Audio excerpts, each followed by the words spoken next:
Hey friends, this is me Abinash, and today we will be solving a word break problem. This is a very well-known Google coding interview question, but nowadays it is being asked by many big tech companies. So let's look into the problem statement.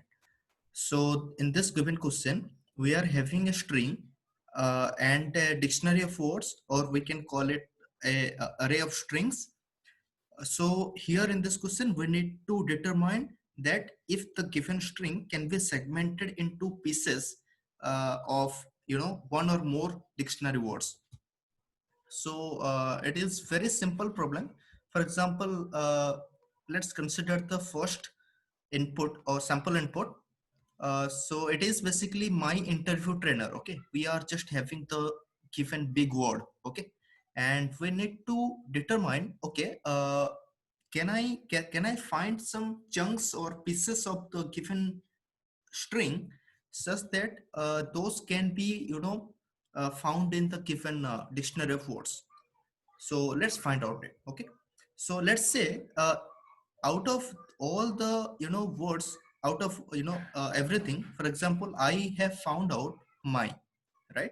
So as I have formed my, okay, just by concatenating the characters, now my work is to search the given word, search the the word that is that I have formed so far in the given dictionary. So I see that it is present. Okay, and if and as it is present in the given dictionary, it is a valid string, isn't it? So I will now check for the remaining string. Okay, that okay, can the remaining string be segmented into pieces such that those are also be available in the given dictionary. So for that, I will find out all the prefixes. For example, one prefix could be I. Then I will search for I. There is no I. I will include N. That is the word is then in. So there is no in. So I will keep on considering each and every character until W. So when I inserted W in my prefix, so I just have formed the word called interview, and I also see that interview is actually present in the given dictionary.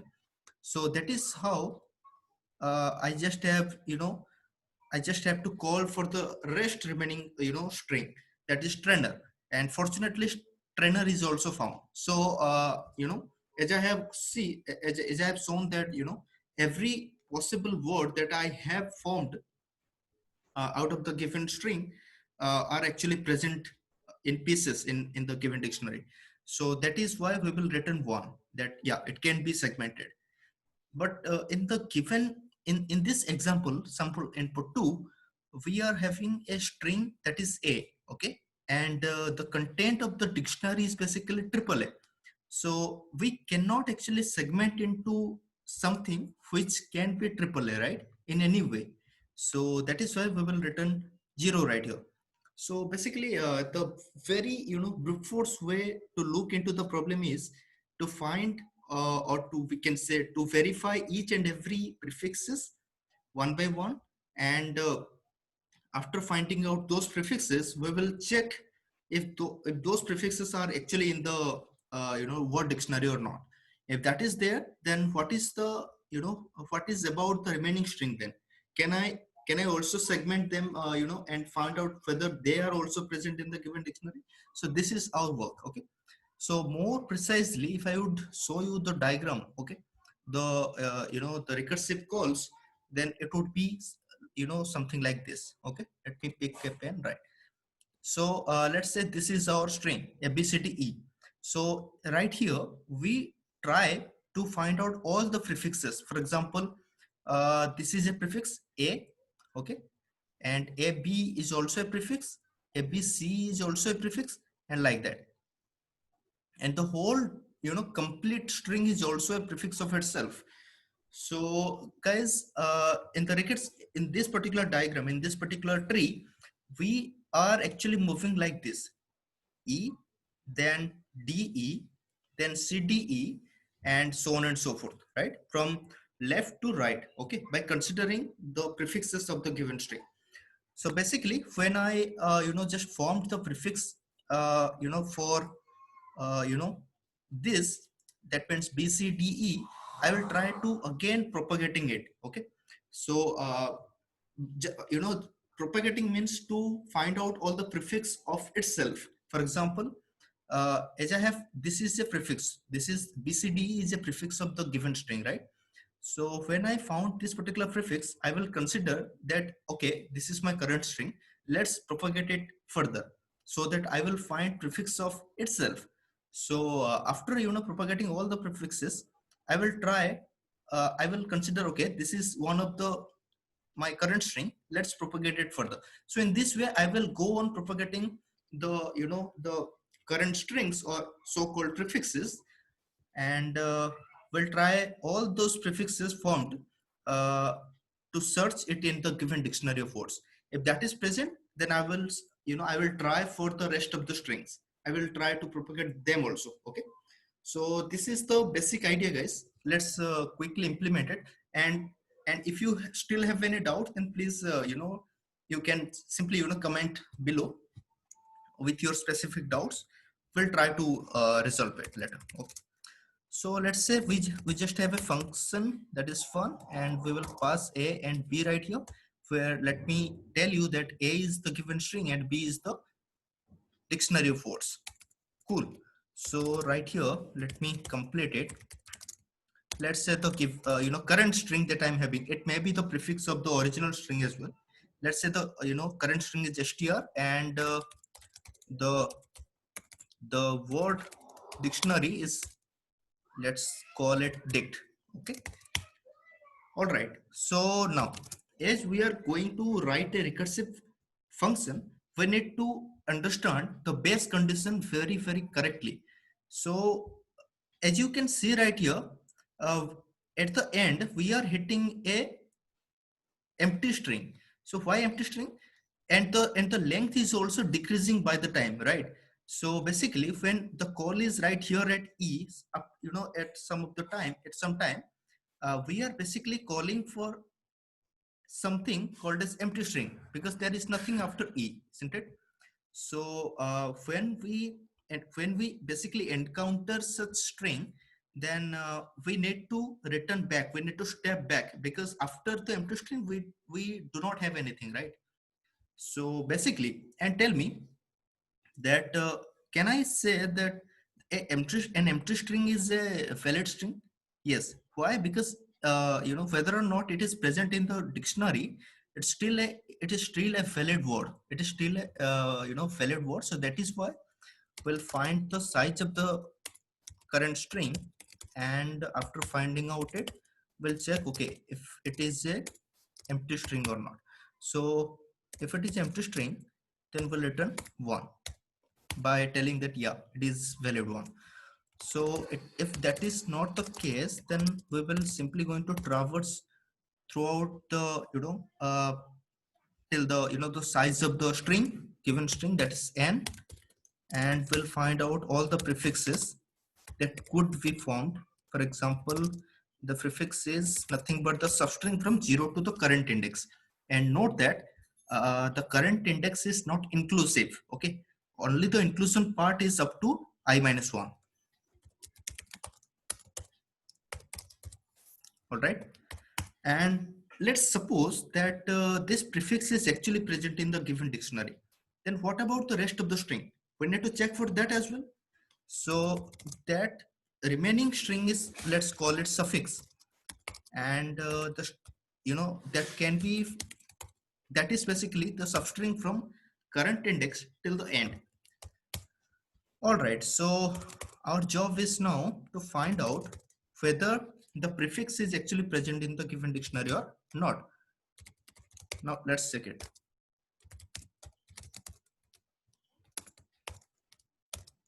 And the word that we are looking for is prefix, and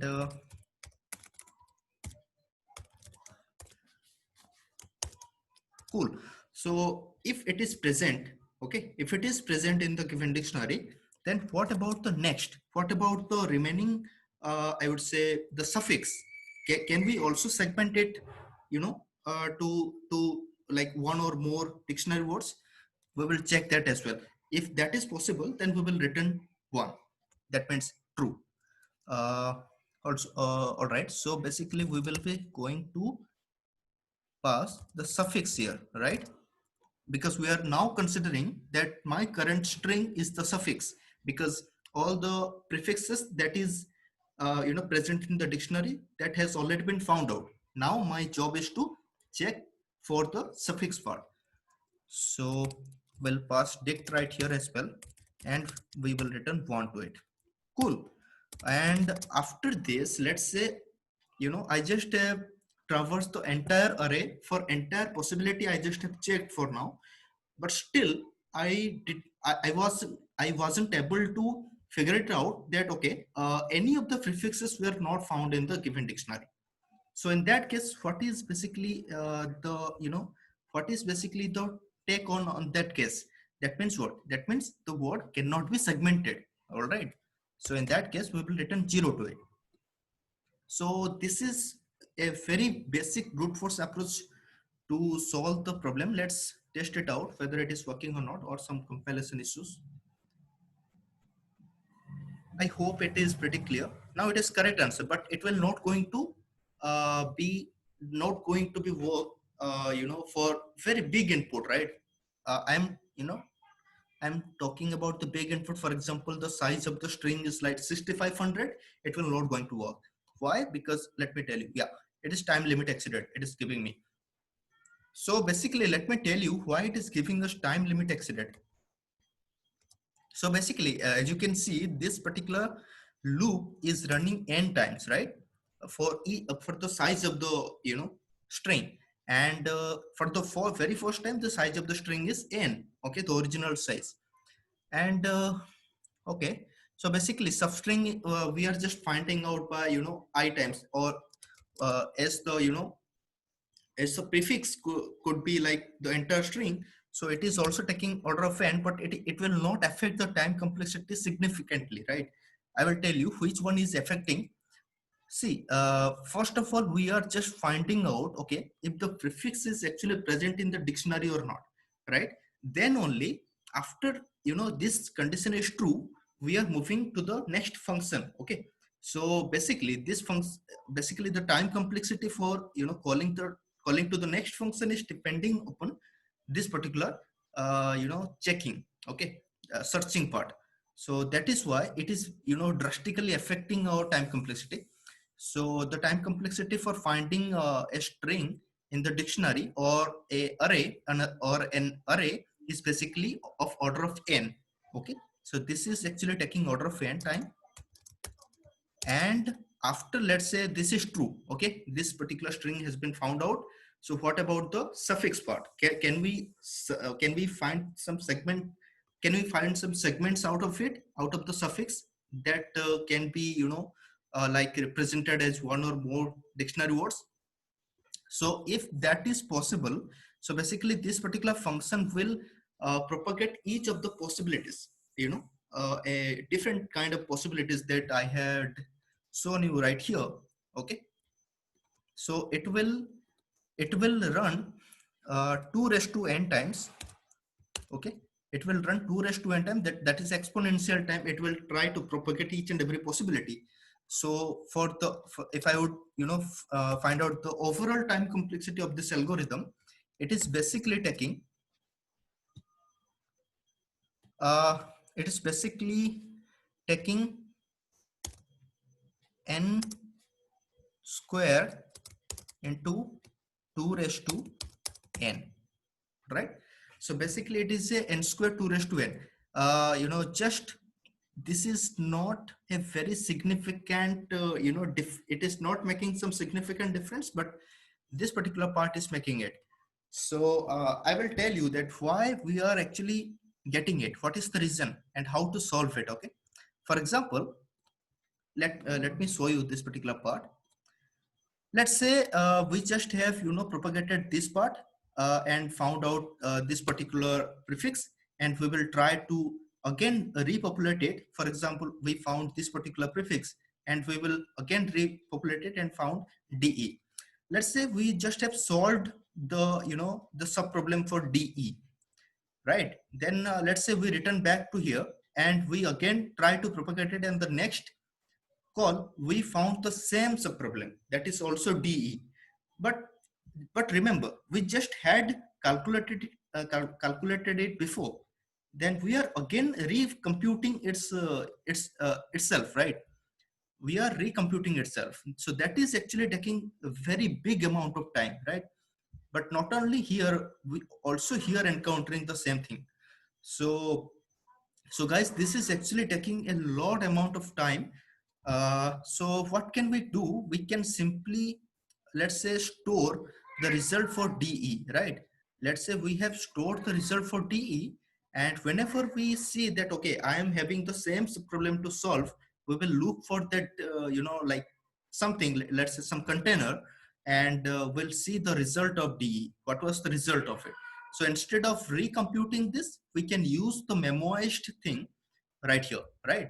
So it will just solve the entire issue. Okay, it will, alter the scene, entire the scene significantly. Anyway, so that is why it is a dynamic programming problem, very famous dynamic programming problem. So let's define the DP right here.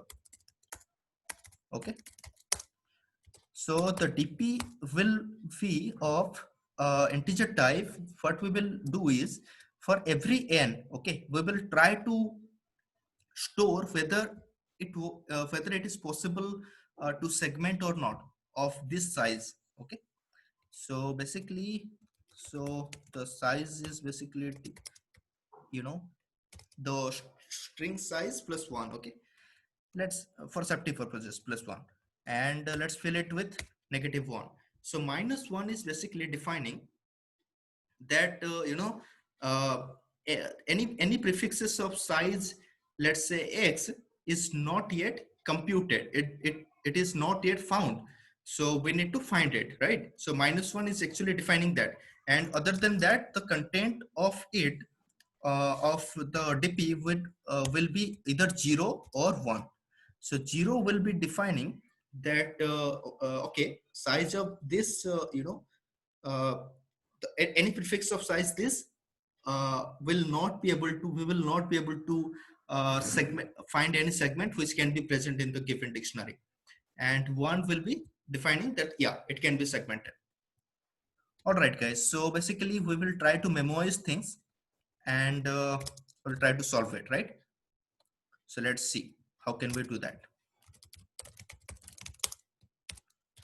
All right, DP, and if it is empty, then clearly we can return 1, and here we will see, okay, if DP of n is equal to -1, if it is -1, it is basically defining that this particular part, is not exploded, right? Has not been exploded. We need to explore it. We need to populate it, this particular part. All right, if it is -1, we will first, let's consider that it cannot be, size of prefix n cannot be segmented further. Okay, so let's consider it. Let's assume this particular thing. So if, let's say, after some time our assumption would be failed, we will try to reinitialize, or just I would say, we will update our answer to 1 as well, right? So where that part is been done, so that part is actually uh, being done right here. Okay, when we found, okay, size of, n, okay, if the prefix size is n, then that, and it is found out for the rest of the string, then we are actually returning 1 right here. So instead of returning 1, we will return 1, and we will memorize it as well, right? So basically what am I doing is, for now, let's say we just have computed the result for DE. So I just have memoized it, okay, in my DP, the result of it. And whenever we found that, okay, DE is actually, we are hitting the same subproblem that we just had calculated or computed before. So we will use that answer right here, okay. All right, cool. So this is done, guys. And after that, so coming to here means that might be this is happening, that we are hitting the same problem, right? Or it is not even possible. In that case, we are actually reaching right here. So in that case, we will return TP of n. That is basically saying that, okay, you have just hit the same sub problem, and the answer for that was this. Okay, and so instead of recalculating things, we can simply going to use dp of n. That was memoized before. All right. So it will significantly reduce the time complexity right here. And for now, uh, one more thing we can optimize. One more, the searching part can be optimized further, right? Because we are getting a string, getting a prefix, and we are actually trying to finding out this prefix in the given dictionary. And the dictionary is of factor type. That means it is an array. So we are just comparing one by one, and if that is there in the given dictionary, then we are returning true or false based on that. So without using this, we can use an unordered set, isn't it? Because looking for any element in unordered set is basically big of one or constant amount of time. So why not use that? Okay, let's use that here. Let's call it st, and the content will be nothing but the content of uh, dictionary. Okay, and instead of using b, we will use st right here. Let's copy it, use it right here. All right, cool. So the find operation will now be done in order of one time. See, it is, the time complexity just like, so the prefix, we are actually looking for the prefix in the given set. All right, so time complexity has all very significantly reduced right here, right? So now let's compute the time complexity right here. Okay, before actually calculating the time complexity, let's check whether it is working or not, right? All right, it will not work. It will not work. We just have to pass the st right here as well. Okay, let's see. Some issues. It was not declared in the scope. Okay, it is dp. Okay, everything is fine. I guess so. Yeah, it is correct. Let's submit it. I'll explain you the time complexity. It is very amazing. Yeah, it got submitted.